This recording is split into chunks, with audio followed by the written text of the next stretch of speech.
Releasing on the same day as Horizon Part 1, Western fans like you, Kevin, are eating good with a fresh supply of film stars in their 60s starring and directing Western movies. So, what did you make of this movie that also takes place around the same time as Horizon in the midst of the Civil War in the 1860s in The Dead Don't Hurt? Like every modern Western that comes out in the 21st century, especially in the last few years, tries to add something new to the genre.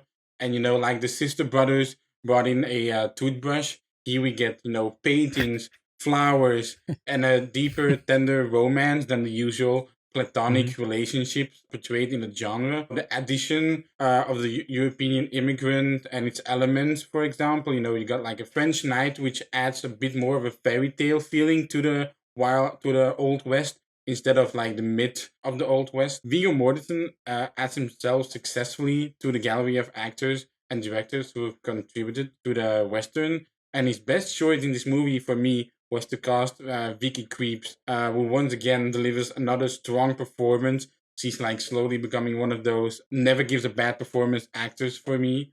Yeah. Cornstarch, old, and obviously Phantom Thread. Like I love all the performances give there. I also love the fact we get the portrayal of a city, even if it's just for a bit, but still integral to the plot because that's not something you often see in these westerns. They usually it's right in the smack dab middle of America, but we get a bit of incorporation from the coast, which is very, very intriguing to see. The cinematography also feels quite old school with sometimes it's hard sunlight imitating the western from like the 50s and 60s, but it still brings in some color as well with flowers, scenes taking place during fall, and like even the night scenes or like the dim lit scenes feels quite warm, which is quite an unusual thing to see in a western. And for me, the biggest kind of like flaw in terms of characters is the villain. The villain is the most tropey Over the thing top. about the movie,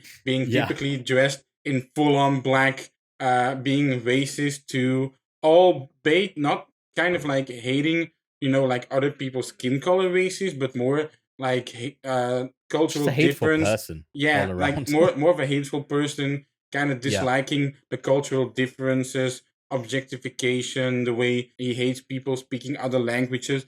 So that's kind of another like sort of aspect to the classic villain, but more Mhm. than that, there isn't really that much. Also, W. Earl Brown is in a saloon, and Deadwood fans will know why I got hyped to see him because Deadwood is my favorite show of all time. So Mm. whenever you see people other westerns in the new westerns, like, oh shit, there he is, that's my boy. I also appreciated the non-linear storytelling because it's a thing Yep. that is also not typical and expected of a western. But whenever directors like Sergio Leone, Tommy Lee Jones, etc., use it in the genre, it keeps the viewers who expect perhaps a like slow burning western upon its feet. That said, could also lessen the movie, which I think in some places it actually did. Viggo Mortensen and like Vicky Creep share their own scenes with a kid actor, like a kid, Mhm. who doesn't really contribute much in acting wise, which is a shame since they could have added some emotional weight to the story. Their own scenes with a kid oftentimes don't feel as heavy as I think they could because Yeah. of that non-linearity. So I think Mm. a bit of sophistication lacked perhaps in the choice and execution of making this movie a non-linear story, but it doesn't fully damage the movie that I think like it crumbles all apart. I do think it very well stays together. I really like this movie, and that's all. Like those flaws I have, perhaps keep it from being a great western, but I think it's a really good one, and I'm very excited to hear your thoughts on it. I just my first thoughts that I also wrote down to share on Letterbox was like this movie is surprisingly sweet. I don't want to spoil much of it, but the theme of like the dead don't hurt for me came through in a way of like how dealing with the villain is tackled in a way as well.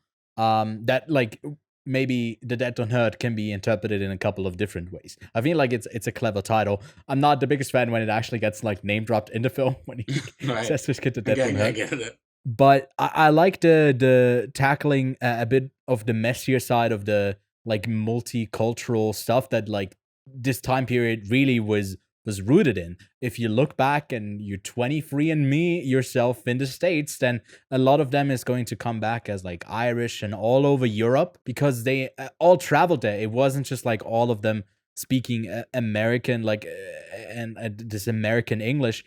So this multicultural thing that is happening while they're like also colonizing the place is an interesting backdrop for a story like this that is so much concerned just with I guess a love story and also just general life that you're having here, and maybe the shortcomings of civilization that can be corrupted in the small town and all of those like small town politics. A lot of it is not really, I'd say, thematically pulled through on a string to like until it's like used up. Maybe that is because of Vicky Creeps, because she just adds so much to it that whenever you stray away from her storyline, you feel like, okay, well, let's get back to that. There's some interesting parts around it, but Yeah. her core performance is so strong. The direction from Viggo, which I'm going on first name basis here, basically, not being a part of the film for some time and like having that non-linearity, so it never feels like he's actually gone from the film. I feel like it's a smart choice overall, but I do agree it ultimately comes off a bit like too over-constructed in ways where maybe simplifying it down would have amplified the or impact like of putting what in it's a going for. different moment, perhaps would have like. Yeah, because when it initially happened, because I'm so not used to a Western using non-linear storytelling, I was a bit confused about like what this movie opens with, and if that's like the ultimate fate of a Yeah, character, yeah, or if it's like a mislead, and it ultimately like plays it very straight, and you're wondering, okay, what was the purpose of not going linear with the storytelling? And I couldn't give you a straight answer. It works overall, but ultimately I feel like not one of the westerns that you'll go back to and reference a bunch, but another one that I glad it exists because it shows a different facet of the genre, that it like that there's still gas left in the tank. There's more to tell, different types of stories. I absolutely agree. I also want to add that I really like the locations in this movie, particularly the final two scenes, actually, which you also don't see very much in a Western. Like, one is the more rocky, I mean, to be fair, you see lot of rocky places in Western, but, a different kind of rocky place, I guess. And also, I think the movie ends on a beautiful white. You don't very much see in Westerns, so really like that. Also, Viggo Mortensen did the score as well. He composed the movie. He That's did. what I wanted to add. Right, yeah. That's impressive. Which I also found impressive. This man directed, produced, wrote, and composed the movie. Honestly, a student filmmaker at heart. Yeah, But and he's a young buck. I think he's like 64 or something like that. no way, my boy is that old. I think he is. Oh my god, he's 65.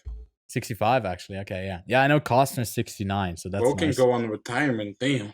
I hope not. No. But like you said, like an observation that you made, maybe we can tie this to close our review, is that you see a lot of these like older stars make their way through westerns, and you can see them appear like for a lot of them, at least in westerns, if not at one point make their own. Yeah, I feel like this is not the first movie that Mortensen directs. I think it's his second one after Falling, which I It's the thought second one. Falling was pretty bad, and this one is definitely like a step up from it. You can still see the underlying theme that he likes of having basically a secondary focus through the eyes of a younger character. It doesn't work successfully here, so ultimately I think it's a smart choice to focus way more on the mother character of Vicky Creeps. That's to its strength. I ended up giving this a 7 out of 10, 3.5 out of 5. I think it's a really solid film, one worth checking out. Yeah, like I just checked, like Viggo Mortensen starred in like 6 westerns over his career, so Yep. another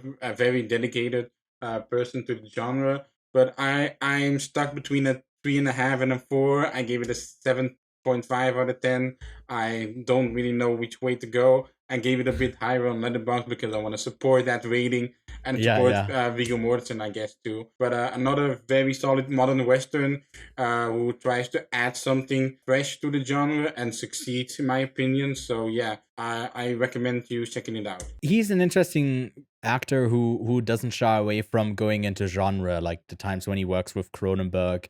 Yeah. And so Yeah, I appreciate him for Very taking the versatile. swings. Yeah, definitely. I mean, Eastern Promises is God, I watched that for my gun prep. It's interesting. Anyways, if you like westerns and you want to hear us talk more about them, we are working on a whole series going over the whole history of them. So make sure to subscribe to not miss that. Leave a like and let us know what you thought of the film, and hop on over if you haven't already to go check out our Horizon review. We talk quite extensively about that film.